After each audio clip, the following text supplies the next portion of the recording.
होगा सच से सामना। आज दिखेगी कलम की ताकत।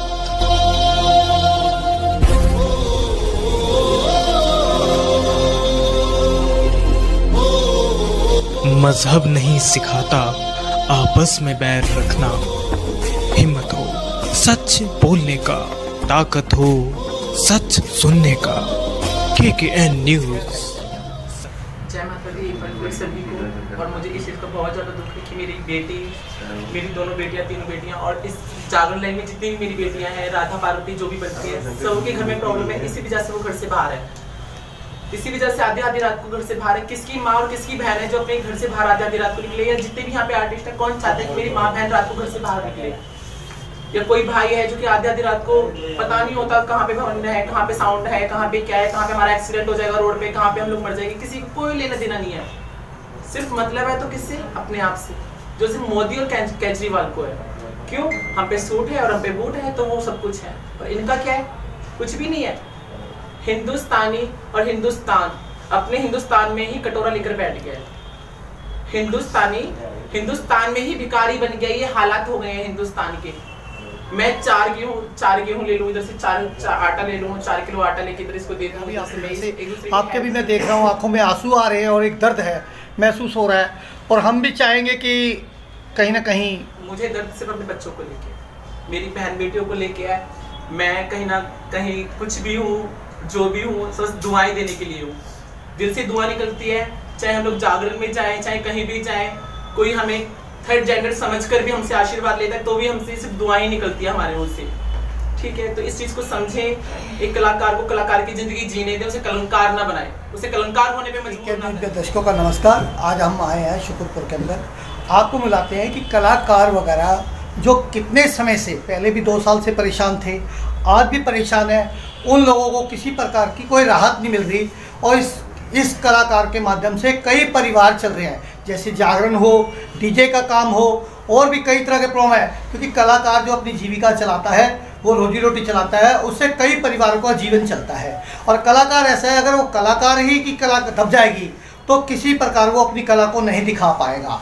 तो मैं एक निवेदन करूंगा सरकार से, और इन लोगों की भी मांग है कि सरकार को इनको कुछ समय देना चाहिए, जिससे ही अपने परिवार का पालन करें। यहाँ पे आपको मिलाएंगे कि हमारे पास कई कलाकार आके जो बैठे हैं, अपनी जीविका के विषय में आज कहीं ना कहीं अपना साक्षात करेंगे आप लोगों से, और सरकार से मांग करेंगे कि सरकार को चाहिए कि इसको कुछ समय के लिए खोल दें, जिससे उनका जीवन चल सके। और कई परिवार पहले वो 2 साल से बहुत परेशान हैं। 2 साल के अंदर कई लोगों ने कर्ज ले रखा है, और कई इस कोरोना के अंदर कुछ ना कुछ अपने किसी न किसी को खोया है। और हर आदमी का आज कहीं ना कहीं एक दर्द छलक रहा है। वो दर्द जो है आज आपके सामने मीडिया के अभी आपने धरना लगा रखा है, ये क्या बात है? ऐसी क्या नौबत आ गई है कि आपको इतनी दिक्कतें आई हैं, और किस दिक्कतों का आपको सामना करना पड़ रहा है? मैं राहुल महाकाली दिल्ली से आर्टिस्ट लाइन से हूँ, और सभी को प्रॉब्लम हो रही है। भवन वाला हो, चाहे साउंड वाला हो, चाहे सिंगर हो, चाहे झांकी हो, सभी कलाकारों को दिक्कत हो रही है। 2 साल पहले भी ऐसे बीत चुके हैं कि कोई सिंगर आलू बेच रहा है, कोई झांकी वाला है जो टमाटर बेच रहा है, कोई कुछ कर रहा है। और अरविंद केजरीवाल जी हो, चाहे नरेंद्र मोदी जी हो, क्या भेजा है हमारे घर में? 1 महीने में 1 किलो रिफाइंड, उससे घर चलेगा मेरा या आपका? किसी का घर चल सकता है 1 किलो रिफाइंड से, 1 किलो चावल से, 1 किलो आटे से? नहीं चल सकता ना। तो ये सारे आर्टिस्ट जितने भी मेरे यहाँ आर्टिस्ट आए हुए हैं, इन सबसे सब सवाल कर सकते हैं, पूछ सकते हैं कि इन घर में क्या क्या परेशानियाँ हो रही हैं। मेरे साथ भी है कि मेरे कोई भी घर में आगे पीछे कोई भी नहीं है, तो मैं कहाँ जाऊँ, या हम सारे कलाकार कहाँ जाएँ? किसी को बस नाचना ही आता है, तो किसी को सिर्फ गाना ही आता है, तो किसी को सिर्फ बजाना ही आता है। इसके अलावा मुझे बता दीजिए, मोदी जी आकर बताएं, वो तो चाय बेचा करते थे, चाय बेचने से नरेंद्र मोदी बन गए, वो तो गरीबी भूल गए। लेकिन गरीब इंसान कहाँ जाए? वो तो बन ही नहीं सकता कुछ। अगर कोई बन सकता है तो मुझे बताइए यहाँ पर आके कि एक चाय बेचने वाला कैसे नरेंद्र मोदी बन गया। नरेंद्र मोदी बनने के बाद वो 50 रुपए वाला सूट पहनने वाला आज 50 लाख का सूट पहन रहा है, तो वो कहाँ है? वो भूल क्यों गया 50 रुपए वाली चाय को, या 50 रुपए वाले सूट को कैसे भूल गया? तो हम सारे कलाकारों के साथ वो ऐसा क्यों कर रहे हैं? ठीक है, हमने उनकी बात मानी है, रखी है कि 10 बजे तक हमें साउंड परमिशन मिली हुई थी, तो 10 बजे तक तो रखिए। हम दिन में चौकी करेंगे, जागरण करें, कीर्तन करें, इससे भी हमारा घर चल सकता है। इसके अलावा हमारे पास और कोई काम नहीं है। जैसे कि कोरोना के अंदर कई लोगों के साथ नुकसान हुआ है, और कुछ ना कुछ किसी न किसी ने खोया है। आज तक ये नहीं कि और सबसे बात, जिस समाज से आप कला से आए हैं, कलाकार तो खुद लोगों को एक अपनी आगे का ज्ञान देता है, और आज कलाकार के साथ ही शोषण हो रहा है, तो कहीं ना कहीं आपको महसूस हो रहा है ये दर्द? सभी को हो रहा है, मेरे साथ जितने भी यहाँ पे सभी बैठे हैं सभी को एक दर्द महसूस हो रहा है कि हम ना ही अपनी कला को दिखा पा रहे हैं। कला ये है कि हम भगवान का रूप निभाते हैं, ठीक है, और भगवान को हम दर्शा रहे हैं कि भगवान ऐसा था। ये संबी भैया जी हैं जो एक गाते हैं, सावरिया डेकोरेटर आशीष जी और ढाका साउंड जी, गगन राज जी मेरे गुरु जी हैं ये, और सभी के साथ कोई ना कोई प्रॉब्लम है ही है। तो कोई किसी चीज़ में जा रहा है, कोई किसी चीज़ में कोई जॉब कर रहा है, कोई 10,000 की जॉब कर रहा है, कोई 5,000 की जॉब कर रहा है, इस जॉब से घर चलेगा। तो कहीं ना कहीं आपको आज एक दर्द महसूस हो रहा है कि ये कोरोना के अंदर? हाँ, मुझे बिल्कुल कोरोना देखो महामारी है, बीमारी है, सभी को प्रॉब्लम हो रही है, तो इसके साथ भी हम लोग कि ये ना हो कि जागरण नहीं होते रहे। हम ये नहीं चाहते कि परेशानियां और ज्यादा आगे बढ़े, लेकिन जैसे सबको टाइम मिल रहा है, जॉब वालों को जॉब का टाइम मिल रहा है, हर किसी को अपना टाइम मिल रहा है। यहाँ पे तो क्या जी दिल्ली में तो यार कि धरना रख दो, कोई यहाँ पे नाच के कहानी खत्म कर रहा है, कोई नहीं घर से बाहर नहीं निकलना। आज भी अरविंद केजरीवाल की रैली पंजाब में हुई है, उस रैली को तो किसी ने नहीं रोका। पंजाब में अपनी रैली निकाल रहे थे, तो पहले वो अपने घर को संभालें, अपनी दिल्ली को संभालें, उसके बाद कहीं बाहर जाएं। जब उनसे दिल्ली नहीं संभल रही तो पंजाब को क्या देखेंगे? और रैली निकालने से लोग बीमार पड़ेंगे या फिर बीमारियां दूर होंगी? दिल्ली नहीं संभाली जा रही, कभी नरेंद्र मोदी जी की कहीं रैली निकल रही है, कभी किसी की कहीं रैली निकल रही है, नवजोत सिंह सिद्धू जी उनकी भी रैली निकल रही है। लेकिन यहाँ पे क्या है, मुझे इतना बता दो कि दिल्ली में ही सारी बीमारियां आ रही है, दिल्ली में ही सारी वो परेशानियां हो रही हैं, बाहर कुछ नहीं हो रहा, दिल्ली से बाहर या out of country, out of Delhi कहीं भी कुछ प्रॉब्लम नहीं हो रही है। ये कितने के कलाकार हैं जो आज आपके पास अपना दुख व्यक्त करने आए हैं? मेरे पास कम से कम 20-25 आर्टिस्ट आए हुए हैं। अच्छा, 20-25 आ गए, जैसे कि अभी आपने हमें फोन पे बताया था 50-60 और हैं। हाँ, 50-60 अभी और भी हैं जो कि नहीं आए हैं, क्योंकि अचानक हम लोगों ने ये प्लान रखा कि हम लोग आते हैं, आगे देखते हैं, ताकि हमारी कहीं ना कहीं कोई बात पहुंचे, हमारी आवाज़ पहुंचे। क्योंकि पिछले साल भी 2 सालों में सिर्फ इतना ही हुआ कि बहुत सारे न्यूज़ वाले आए, बहुतों ने बहुत कुछ किया, लेकिन आवाज़ कहीं नहीं पहुंची। कलाकार तो एक कलंकार बन के रह गया। ऐसे जैसे आपने प्रोटोकॉल का पालन किया है और कुछ ही लोगों को बुलाया है, ज़्यादा को नहीं बुलाया, तो कहीं ना कहीं ये भी एक अच्छी बात है। ये भी बहुत अच्छी बात है कि आपने सरकार के नियम कानून के हिसाब से कुछ लोगों को ही बुलाया। जरूरी है, हमने तो सारे नियम ही रखे हुए हैं। हाँ। हमने तो आज भी यही बात बोली है कि अगर 10 बजे तक हमें अगर परमिशन मिलती है तो हम 10 बजे तक भी खुश हैं। कम से कम अगर मटर पनीर ना खाएं तो दाल रोटी तो खाएं, या मंदिर के बाहर कटोरा लेकर बैठ जाए। तो मेरे संग नरेंद्र मोदी और अरविंद केजरीवाल जी भी आ जाए, क्योंकि वो भी चाय बेचा करते थे। हमारे साथ एक भाई साहब बैठे हैं। भाई साहब, आप कुछ कह रहे थे मेरे से, कुछ व्याख्यान कीजिए। पहले तो मेरा सभी को जय माता दी है, और जितने हमारे नेता हैं, जितने हमारे आदरणीय हमारे सरकार में कार्यरत हैं, उनको मेरा सबको नमस्कार है। और हमारा मामला बहुत गंभीर है। अगर आज सरकार नहीं जागी तो हमें इसके बाद कुछ और कदम उठाना पड़ेगा। सबसे पहली बात तो ये, कलाकार कोई हजारों घर में से एक घर में पैदा होता है, और 1000 घर के बाद जब एक कलाकार पैदा होता है, अगर वो एक कलाकार मर गया भुखमरी से या फिर अपने रोजी रोटी की वजह से, तो शायद इस देश के लिए बहुत दर्दनाक हादसा होगा। आज जितने भी हमारे दिल्ली के बाहर के कलाकार जितने भी हैं, सबसे पहले धार्मिक कार्यक्रमों को बंद कराया जाता है, जबकि ये हमारा देश भारत धार्मिक चीजों से ही चलता है। हमारी बीजेपी पार्टी कहती है कि हमने राम जन्मभूमि का मंदिर बनाया है। मैंने कहा बहुत बढ़िया मंदिर बनाया है, लेकिन उस मंदिर का जो गुणगान है, प्रचार है, वो तो हम ही करते हैं ना।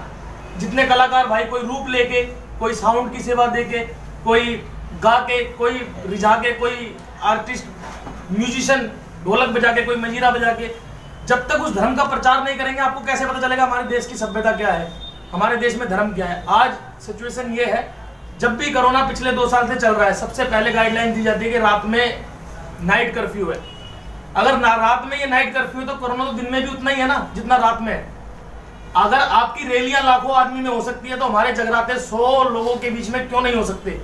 एक बाप पूरी जिंदगी कमाता है, अपनी बेटी की शादी करता है, आप लाखों की रैली कर सकते हैं, लेकिन वो बाप अपनी 100 लोगों में बेटी की शादी नहीं कर सकता। ये कहाँ का नियम है? जब आपने सबके लिए गाइडलाइन तय करी है, अपने राजनीतिक रैलियों के लिए गाइडलाइन तय करिए कि मास्क लगाओ, सैनिटाइजर यूज करो, तो हमारे लिए भी एक गाइडलाइन दे दीजिए। हमें पूरी रात का जगराता ना दीजिए, हमें 10 बजे तक परमिशन दीजिए, ताकि हम अपने प्रथा को, अपने धार्मिक सनातन धर्म को, हिंदुस्तान को और आने वाली पीढ़ी को सिखा सके जगराते क्या है, भक्ति क्या है, और इससे अच्छी शिक्षा आती है समाज में। गलत चीज नहीं है कोई ये धार्मिक कार्यक्रम, कोई गलत सभ्यता गलत शिक्षा नहीं देते हमारे आने वाली जनरेशन को। आपसे जितने नरेंद्र मोदी जी साहब हमारे आदरणीय अरविंद केजरीवाल जी और भी तमाम नेताओं से मेरी गुजारिश है कि आपके कानों तक अगर हमारी आवाज पहुंच जाए तो आप थोड़ा सा इन आर्टिस्टों की तरफ भी देखें, क्योंकि आर्टिस्ट भूखा मर जाएगा लेकिन जी भीख नहीं मांगेगा किसी से। अगर आपको लगता है कि हम भी लाइन में लग जाएं आपकी राशन की, तो हमारे बस की ये काम नहीं है, क्योंकि सदा आर्टिस्ट ने दूसरों को अच्छी शिक्षा दी है और हम देते रहेंगे। आपके घर में भी जब कार्यक्रम होता है, आपकी नेताओं की रैली होती है, उसमें भी आपको साउंड की जरूरत पड़ती है, उसमें भी आपको भीड़ इकट्ठे करने के लिए कलाकारों की जरूरत ही पड़ती है। आप ये बताएं, अगर ये साउंड वाले, ये दरबार वाले, ये कलाकार नहीं रहेंगे तो आप भी कैसे रैली करोगे? आपका भी साउंड के बिना काम नहीं चलने वाला। तो मेरी गुजारिश है कि आप थोड़ा सा कलाकारों की तरफ सोचें और देखें कि हमारे हिंदुस्तान की परिस्थिति ऐसी है, सबको रोजी रोजगार रोटी चाहिए। आप कुछ गाइडलाइन तय कीजिए कि 200 बंदे में प्रोग्राम हो जाए, हम मास्क भी लगाएंगे, सैनिटाइजर में नहा के प्रोग्राम करेंगे, उसकी दिक्कत नहीं है। बस आपसे इतनी गुजारिश है कि जो भी आप गाइडलाइन तय कर रहे हैं उसमें थोड़ा सा ख्याल इन कलाकारों का, क्योंकि कलाकार एक ऐसा इंसान है जो आपकी खुशियों में, आपके दुख में हर जगह आपके साथ खड़ा रहता है। आप कोई भी कार्यक्रम कराते हैं पहले कलाकार को ही बुलाते हैं। आज पूरी दिल्ली का आर्टिस्ट, पूरी दिल्ली नहीं पूरे देश का आर्टिस्ट परेशान है। आप रात में लॉकडाउन कर देते हैं बिना नोटिस के, हमें 1 महीने का अल्टरनेट नोटिस मिले, हमें 1 महीने पहले बताया जाए कि आपके कार्यक्रम बंद होने वाले हैं। किसी ने किसी को एडवांस दे रखा है, किसी ने धर्मशाला बुक कर रखी है, किसी ने बैंकेट बुक कर रखा है, किसी ने पैसा बांट रखा है। वो लोग तो बेचारे परेशान हो गए ना। किसी की बेटी की शादी अपना कार्ड थोड़ा चेंज कर देगा जी, या अपनी बेटी की तिथि थोड़ा चेंज कर देगा। आपने तो बंद कर दिया जी, आज से नाइट कर्फ्यू है। आप कोई गाइडलाइन तय कीजिए। बाप पूरी जिंदगी कमाता है, जब जाके कार्यक्रम अपनी बेटी को विदा करता है, आपने उसकी विदाई रोक दी, वो घर में शादी थोड़ा कर लेगा अपनी बेटी की जी। तो आपसे गुजारिश है कि आप थोड़ा सा इन कलाकारों की तरफ भी सोचें। हमारे अरविंद केजरीवाल तक अगर ये मेरी बात किसी भी इस चैनल के माध्यम से पहुंच जाए, पहले तो सब शुक्रिया कि ये चैनल हमें दिखा रहा है और आप तक बात पहुंचाने की कोशिश कर रहा है। अगर ये बात आप तक पहुंच जाए तो थोड़ा सा दर्द हमारा भी समझे। एक कलाकार के साथ 20-20 परिवार जुड़े हुए हैं जो रोज रोटी खाते हैं। वो कलाकार जाता है, कोई 500, कोई 1000, कोई 2000, कोई 3000 कमाता है, जब उसके बच्चे रोटी खाते हैं। आपने एकदम से बंद कर दिया, वो अपने बच्चों को रोड पे लेके आ जाएगा जी। आप थोड़ा सा सोचिए हमारे बारे में। आपसे बहुत हाथ जोड़ के विनम्र विनती है कि आप थोड़ा सा कलाकारों के लिए भी सोचे।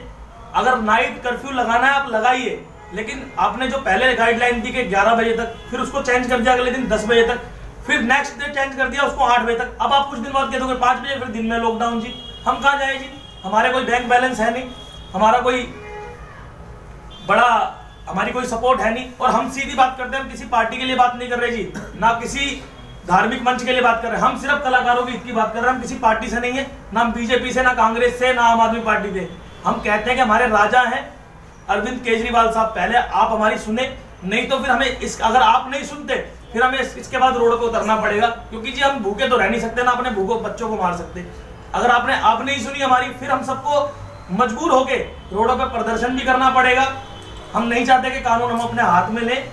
हमारी ऐसी बात आप सुन लें, ऐसे हमारे लिए कोई ना कोई सोल्यूशन निकाल दे, तो आपकी बहुत कृपा होगी। धन्यवाद। जय माता दी। सर, मैं आपसे एक सवाल और छोटा सा कर रहा हूँ। जैसे अभी आपने व्याख्यान किया कि पहले 11 बजे तक था, फिर 10 बजे तक था, और आपने कहा कहीं ना कहीं अब 8 बजे तक हो गया जी। तो अगर आप जैसे कहीं दूर के प्रोग्राम या कहीं आने में आपको 2 घंटे अपने घर तक या 3 घंटे लग रहे, तो उसका सरकार को क्या सोल्यूशन निकालना चाहिए? सर, हम तो कॉम्प्रोमाइज सरकार के साथ ऑलरेडी कर ही रहे हैं। हमारे कहीं अगर दिल्ली से आउट ऑफ दिल्ली प्रोग्राम होते हैं तो हमारी टीम उस टाइम के अकॉर्डिंग पहले निकलेगी, और आपका जब कर्फ्यू खुल जाएगा तो वहां से वापस घर के लिए रवाना होगी। हम इस बात में कॉम्प्रोमाइज करने के लिए राजी हैं। अच्छा, कहीं ना कहीं आप सरकार से सहमत है? इस बात सहमत है। अगर आप बीमारी फैली है तो उसमें हम भी शामिल है।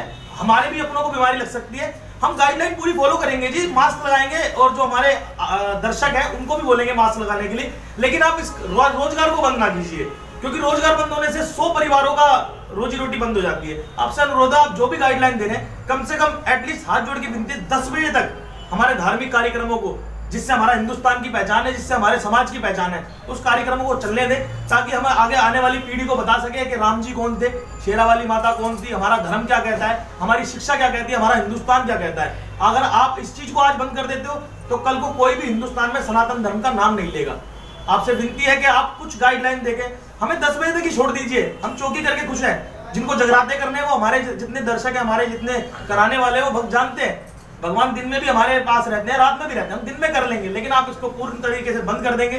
20 आदमी में तो जी कांदा भी नहीं दिया जाता अर्थी को।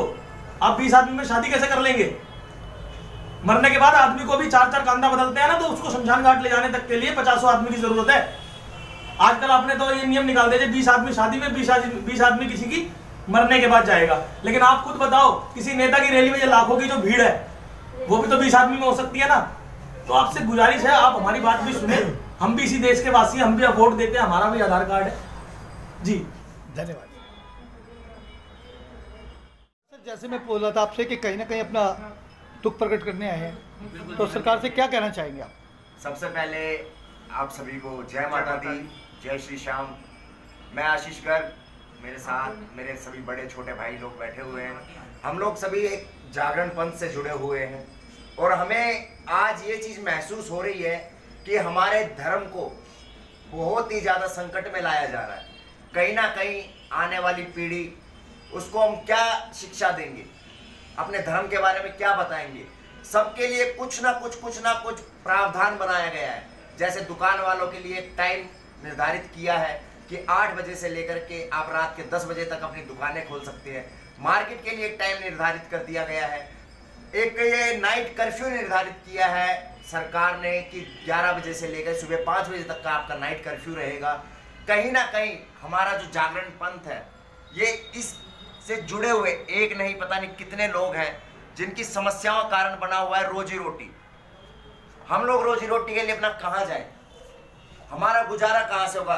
कुछ लोग ऐसे हैं हमारे पास जो हमारे साथ जुड़े हुए हैं, हमारा स्टाफ आप उन्हें कह सकते हैं, हमारा भाईचारा कह सकते हैं, जिनका सिर्फ और सिर्फ हम लोगों से जागरण करके, कीर्तन करके, चौकियाँ करके, अब चाहे उसमें कोई भजन गायक हो, चाहे कोई भवन साउंड वाला हो, चाहे वो लाइट वाला हो, चाहे वो टेंट टेबल वाला हो, मैं इसमें सभी को ले रहा हूँ।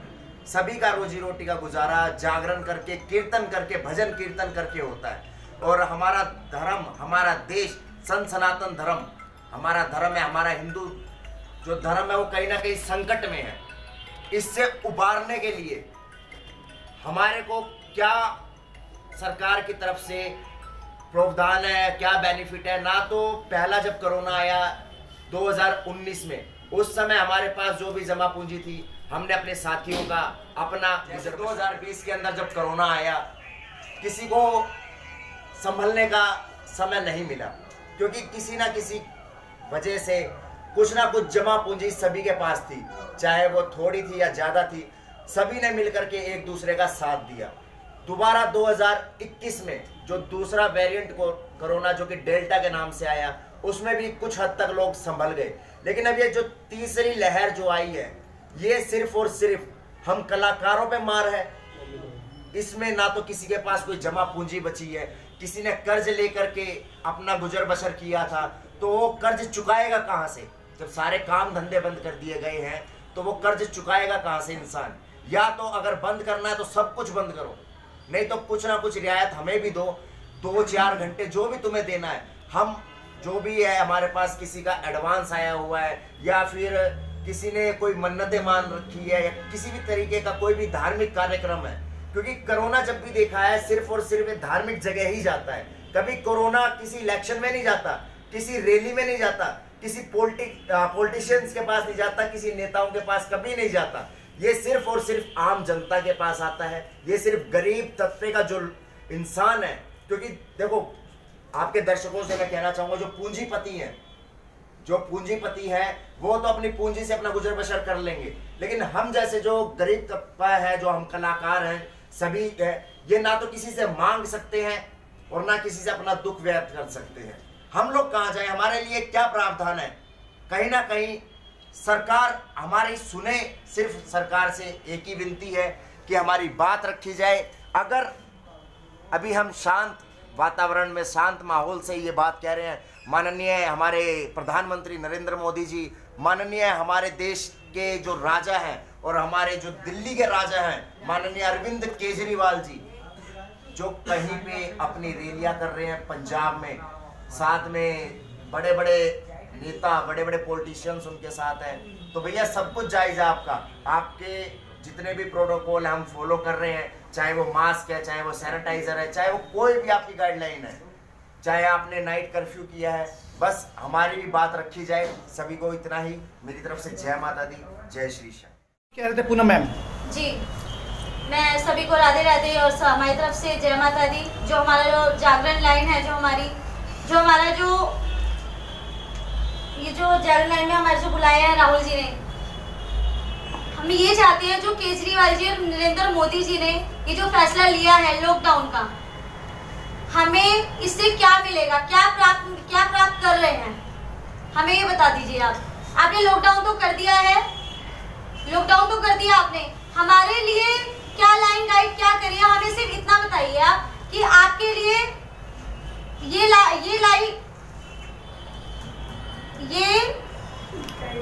गाइडलाइन आपके लिए हमने चूज करी है। आपने चूज किया जी? केजरीवाल जी और मोदी जी ने। हाँ जी, ठीक है जी। जिनमें से माताएं बहनें जो हमारी हैं, कोई सिंगर है, कोई डांस करता है, मतलब कोई सारे ढोल वगैरह जो भी बजाता है, मुझे सिर्फ इतना बताइए कि हमारे लिए क्या आपने करी है। दूसरी बात ये भी है, जो केजरीवाल जी जो बोलते हैं कि नहीं 10 बजे तक का टाइम है, केजरीवाल जी ने बोला, मोदी जी ने बोला 10 बजे तक का टाइम है, 8 बजे के बाद दुकानें नहीं खुलेंगी, जो टाइम दिया हुआ है, मार्केट इतने से इतने बजे तक खुलेगी, हर चीज का टाइम है। हमारा टाइम कहाँ है, हम कहाँ जाएंगे, हमें बताइए कि हम कहाँ जाएंगे। देखिए, आप जागरण लाइन से जुड़े हैं, जैसे अभी कुछ लोगों ने बताया भी जी, आप कहीं ना कहीं कोई अपना रोल देते हैं और कहीं ना कहीं निभाते हैं। जी बिल्कुल। तो आप समाज को भी तो कुछ ना कुछ दिशा निर्देश दे सकते हैं ना, अपने माध्यम से कुछ मैसेज दे सकते हैं आप। बिल्कुल सर, मैं वही तो कहना चाह रही हूँ, जो हमारा जो समाज है, जो हमारी जागरण लाइन है, जो हमें सिर्फ इतना ही केजरीवाल जी से कहना है कि हमें भी गाइडलाइन दीजिए, हमें भी कुछ टाइम दीजिए कि इतने से इतने टाइम तक आपकी ये चौकी जागरण कीर्तन कर सकते हैं, जिसमें माताएं बहनें हैं। अब राशन वगैरह जो आप बांटते हैं, अब हमने घर चलाना है, अब मैं कहाँ जाऊँ, मेरे तो आगे पीछे कोई नहीं है, मेरी 6 साल की बेटी है, 6 साल की मेरी बेटी है, मैं कहाँ जाऊंगी बताओ आप मुझे। कहीं ना कहीं आपको ये लगता है कि अगर आप जीविका चलाएंगे तो आपका परिवार चल पाए। बिल्कुल, जब मैं इस लाइन से कमाती हूँ तभी मेरा घर परिवार चलता है, तभी मेरी बेटी। अब मैं राशन की बात लेके आती हूँ, जहाँ पे केजरीवाल जी ने राशन, पहले जो बीच के होते हैं वही अपने घर भर लेते हैं, हमें वहां तक तो बहुत मुश्किल से पहुँचने को मिलता है कि हम वहाँ पे पहुँचे कि हमें राशन मिलेगा। हम जब तक वहां तक पहुँचते हैं राशन तो खत्म हो गया। मैंने खुद ने लॉकडाउन में कट्टे उठाए हैं, कट्टे जिसे कहते हैं। अब बेटी का पेट तो मैं पालूंगी, मेरे ऐसी कई माता बहनें हैं। तो पूनम जी, जैसा अभी आपने दर्द कहा है, कुछ और भी हमारे पास बहनें बैठी हैं जो आप बतलाएंगी। हाँ जी मैम, आपका नाम? मेरा नाम हरलीन है। हरलीन जी, जैसे कि अभी पूनम जी ने अपना दर्द बतलाया, कहीं ना कहीं आप भी राहुल जी के पास आए हैं और अपना दर्द कहीं ना कहीं एक माध्यम से बतलाने जा रहे हैं, तो कुछ आप भी बताइए। मेरा कहना तो यही है कि मतलब कि ये जो चीज़ हो रही है, जो इन्होंने बोला है पूनम जी ने कि हाँ जैसे आज बच्चे हैं, राशन खत्म हो जाता है, सब चीज़ ये रियलिटी है कि सब कुछ खत्म हो गया। क्योंकि हम लोग भी, ये लोग सोचते हैं कि नहीं हम जाएंगे वहाँ राशन लेने जाएंगे, तो वो राशन मिलता ही नहीं है, नहीं मिलता। क्योंकि केजरीवाल ने तो एक आधार कार्ड चूज कर दिया, जो बेचारे गरीब हैं, जो हर चीज़ है एक, जैसे आज खाने के लिए हर चीज़ खोला गया है, तो ऐसे एक झांकी समाज के लिए भी सब कुछ खोला जाए। मेरे लिए भी ये विनती है मोदी जी से और केजरीवाल से कि जैसे आज झांकी समाज के लिए भी थोड़ा सा टाइम निकाला जाए कि हाँ, जैसे हर चीज़ के लिए एक टाइम बना दिया है, ऐसे एक झांकी समाज के लिए भी टाइम बन जाए। तो कहीं ना कहीं हमारे साथ एक बहन बैठी है, वो भी कुछ बतलाना चाहेंगी। मेरा नाम पूजा है।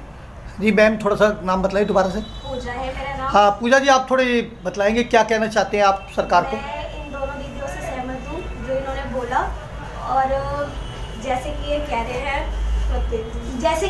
रहे हैं इस चीज़ से मैं बहुत सहमत हूँ।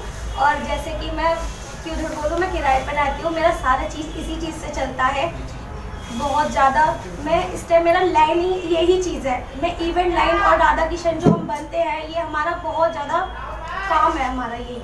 और इस चीज़ को मैं कहती हूँ केजरीवाल जी, मोदी जी, ये चीज़ हमारी जरूर सुने, ठीक है? नहीं, कहीं ना कहीं आपको ये लग रहा है क्योंकि सारा जो आपका घर है और किराए पे आप रहते हैं, मतलब परिवार जो आपका पूरा ही डिपेंड है। हाँ, और आज आप इस दौर के अंदर आगे आपको नजर कुछ भी नहीं आ रहा है, एक अंधेरा ही नजर आ रहा है। हाँ, बस जो हमारे भाई हैं इसके लिए कुछ रास्ता तो दिखाए हमें, ये चाहते। आपकी, मैं जैसे कि देख रहा हूँ एक बच्चे की आंखों में आंसू भी आ गया है, कहीं ना कहीं एक दर्द है, उस दर्द को मैं चाहूँगा हुक्मरान तक ये पहुँचे और कहीं ना कहीं उनको एक महसूस हो कि देखिए आज जो कलाकार है अपनी कला को दिखा के वो पैसे से अपना जीविका चला रहा है, ना कि आपसे, आपके राशन से या किसी से आपसे भीख मांग रहा है। मैं तो केजरीवाल जी से सिर्फ इतना ही कहना चाहूँगी कि केजरीवाल जी आप हमारी प्लीज ये दरख्वास्त जरूर सुने।